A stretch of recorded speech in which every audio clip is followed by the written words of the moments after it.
Bienvenue dans cette émission du 18 décembre 2024 de cette Web TV sur laquelle jusqu'au 24 décembre, je continuerai à ouvrir chaque jour une fenêtre du calendrier de l'Avent des bonnes nouvelles.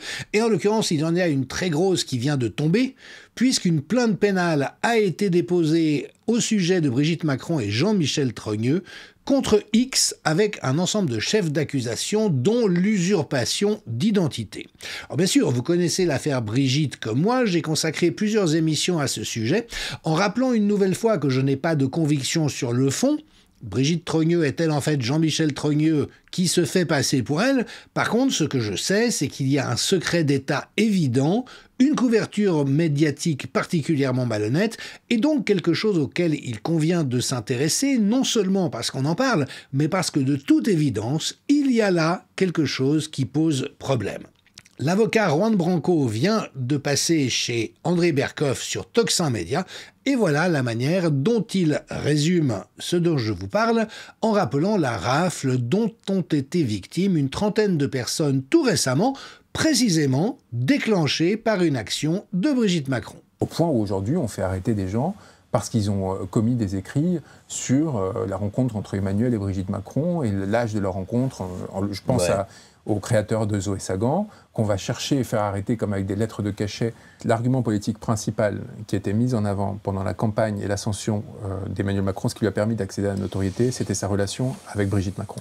Lorsque l'on a découvert, notamment avec l'ouvrage que vous avez mentionné d'Éric Stermelen, que c'était 14 ans, 14 et 39. C'est ça. Si ces gens sont capables de mentir sur des choses aussi fondamentales que leur vie intime et ainsi de suite, tout en leur exposant publiquement, tout en jouant publiquement avec cynisme, c'est-à-dire qu'en fait, on est face à des gens qui sont des menteurs et des cyniques. Et ça, du coup, ça devient un élément politique. Mais qu'ils aient exposé de façon volontaire des éléments faux, là, ça devient un sujet d'intérêt général légitimement débattable. Donc dans le meilleur des cas, nous sommes face à un détournement de mineurs par une personne ayant une position d'autorité, ce qui est déjà extrêmement grave, mais cela peut aller beaucoup plus loin, car effectivement, il y a un faisceau d'indices qui pose objectivement la question de savoir si Brigitte Macron est bien Brigitte Macron. Alors avant de plonger dans le vif du sujet, je vous passe un exemple de la propagande médiatique énoncée en l'occurrence par Cyril Hanouna et qui reprend le script dessiné par un certain nombre d'écrivains de ce genre d'affaires pour faire croire à autre chose que ce que nous évoquons. Vous allez voir, c'est aussi édifiant qu'il est possible. Et donc, c'est vrai que Brigitte Macron était dans la classe de la fille. Brigitte Macron, la grande fille. La grande fille. Exactement. Et elle lui a dit, il y a un gars dans la classe, c'est un génie, il connaît tout sur tout. C'est un truc de fou, c'est une encyclopédie, tu lui demandes n'importe quoi. Un peu comme vous, finalement. Et un peu comme moi, non, il est au-dessus. Et voilà, il lui dit, il faut que tu le rencontres. En plus, c'est un fou, c'est un original, tu vas voir, voilà, il déconne tout le temps, etc.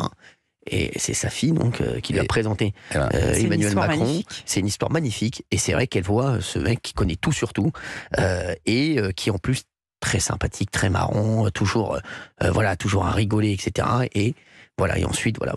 Et c'est dans le deuxième temps le théâtre, alors, les cours de théâtre. Exactement, dans un deuxième temps, exactement. Et voilà. Le moins qu'on puisse dire, c'est slurp, slurp, ça lèche dur. Macron, tellement sympathique, qui fait toujours rigoler, qui connaît tout sur tout. On a là le portrait craché du chef de l'État. Parmi les indices qui laissent penser qu'il y a bel et bien un problème, il y a le fait qu'il y a eu des manœuvres judiciaires dilatoires de la part de Brigitte Macron, qui a attaqué en justice un certain nombre de journalistes ayant enquêté sur le cas, mais toujours pour des motifs autres que celui qui intéresse tout le monde, c'est-à-dire cette question d'une éventuelle usurpation d'identité, sur des motifs annexes permettant d'obtenir une condamnation et de faire croire que les journalistes avaient été condamnés en diffamation sur la question centrale, mais ce qui n'a jamais était le cas.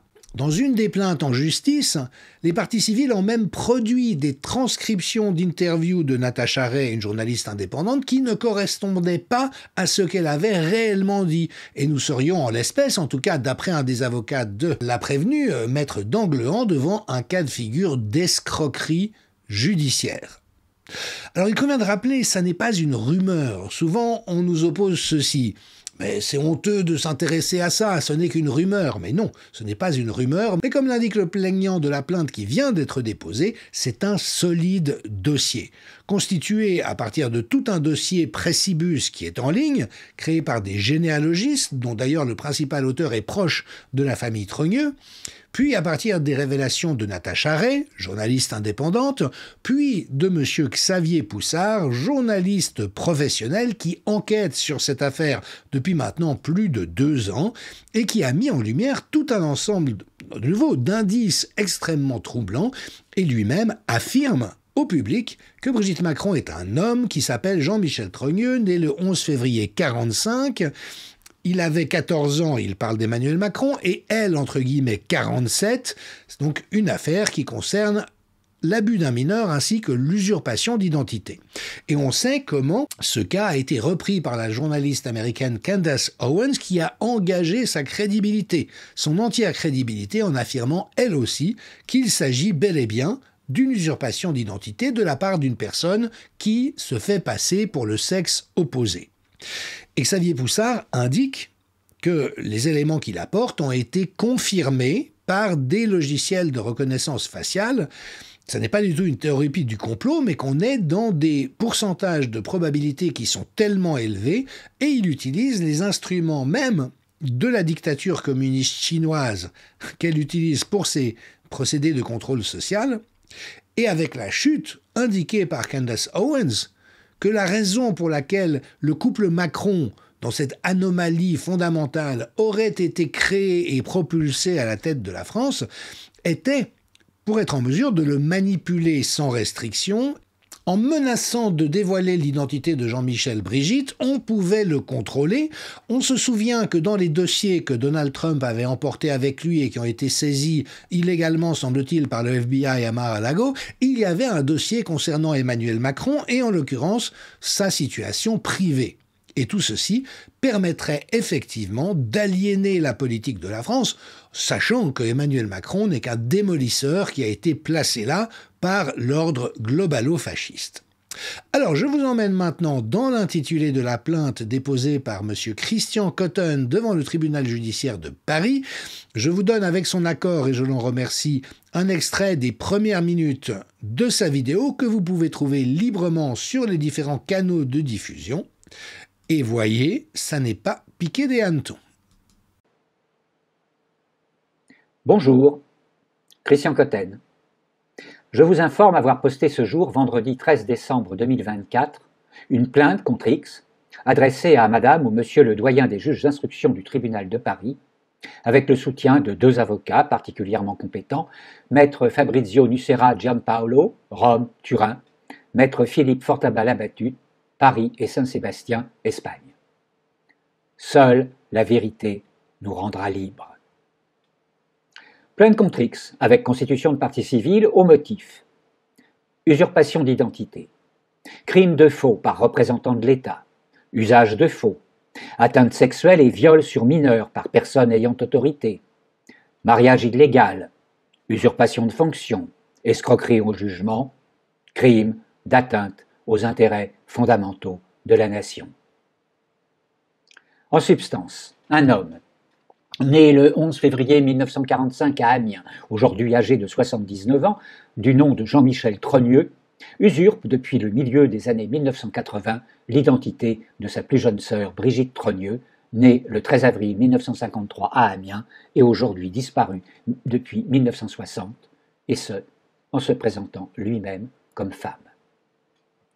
Cet homme dispose depuis plusieurs décennies de documents officiels d'identité qu'il utilise et qui lui ont été fournis par des dépositaires de l'autorité publique ayant ainsi commis des faux criminels. En septembre 1992, alors qu'il exerce le métier de professeur de français dans un collège-lycée d'Amiens, cet homme, se présentant comme femme née Brigitte Trogneux, alors âgée de 47 ans, rencontre le jeune Emmanuel Macron, né le 21 décembre 1977 à Amiens. Et il initie une relation de couple avec lui, alors que celui-ci n'est âgé que de 14 ans. Ce fait constitue une atteinte sexuelle et un viol sur mineur par un adulte ayant autorité et plus de 5 ans de différence d'âge. Ni les agents de l'État, ni les autres adultes ayant connaissance de cette situation ne la dénonceront aux autorités compétentes, comme la loi leur en fait obligation. En 2007, M. Jean-Michel Trogneux contracte officiellement mariage avec M. Emmanuel Macron, alors même que le mariage entre deux personnes du même sexe n'est autorisé par la loi que depuis 2013. Ce mariage est donc illégal, nul et non avenu. Depuis cette date, M. Jean-Michel Trogneux se présente comme Brigitte Trogneux, épouse Macron, et bientôt, depuis 2017, comme l'épouse du président de la République française, ce qui constitue formellement une usurpation de fonction punie par la loi. Il déclare demeurer au Palais de l'Élysée, 55 rue du Faubourg Saint-Honoré, 75 008 Paris. En juin, puis septembre 2024, M. Jean-Michel Trogneux se fait représenter devant la 17e chambre correctionnelle du tribunal judiciaire de Paris sous la double identité de Jean-Michel Trogneux et de Brigitte Macron, aux fins d'obtenir des dommages et intérêts des prévenus qu'il a poursuivis en diffamation. Ce fait constitue une escroquerie au jugement. Cette affaire d'usurpation d'identité, faux et usage de faux, corruption de mineurs, mariage illégal, puis usurpation de fonction et escroquerie au jugement, est désormais connue par les autorités étatiques de la plupart des pays de la planète. Ce dossier offre ainsi à plusieurs États, qui y ont intérêt, le moyen d'exercer un chantage et d'imposer pressions et exigences économiques et politiques à l'État français, qui portent gravement atteinte aux intérêts fondamentaux de la nation et mettent en cause la vie même de sa population. Ces faits ont été révélés et rendus publics par une enquête journalistique approfondie, exposée ci-après. Les citoyens et électeurs français sont victimes directes de cet ensemble de tromperies, crimes et délits, tout particulièrement depuis 2017, lorsque M. Emmanuel Macron, que l'on considérera comme victime de l'emprise psychologique de M. Jean-Michel Trogneux par abus de faiblesse, est élu président de la République française. La partie civile qui porte plainte aujourd'hui est citoyen français et électeur, et fait donc partie des victimes de cette affaire.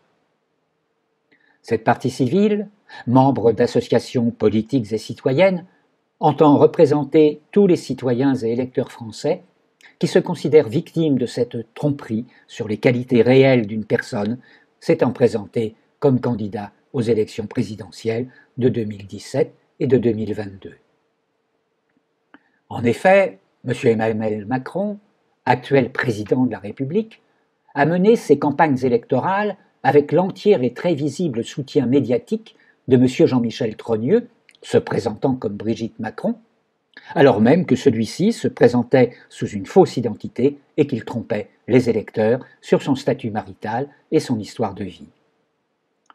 Au vu de ce qui précède, M. Christian Cotten déclare déposer plainte avec constitution de partie civile devant Madame ou Monsieur le doyen des juges d'instruction du tribunal judiciaire de Paris, pour préjudice moral et matériel, au regard des atteintes aux intérêts fondamentaux de la nation et de sa population, et de l'ensemble des tromperies qui mettent formellement en cause jusqu'à la légalité des opérations électorales présidentielles de 2017 et 2022.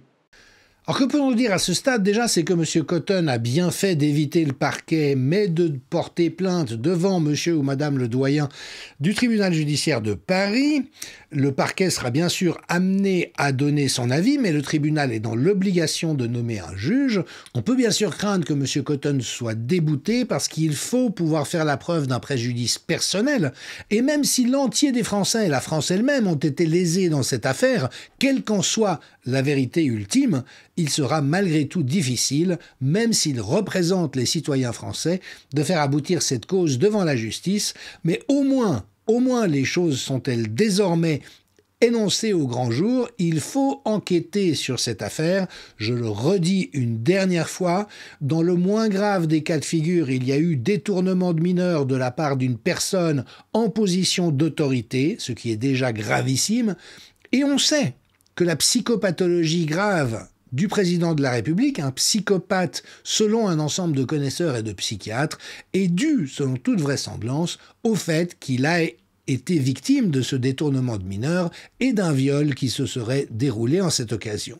Et dans le pire cas de figure, il y a littéralement une usurpation d'identité avec toute une monstrueuse affaire d'État qui aura livré la France aux mains de puissances étrangères. Il conviendra de s'intéresser à la suite avec le plus grand intérêt. Je vous donne rendez-vous demain pour un nouvel épisode du calendrier de l'Avent des bonnes nouvelles.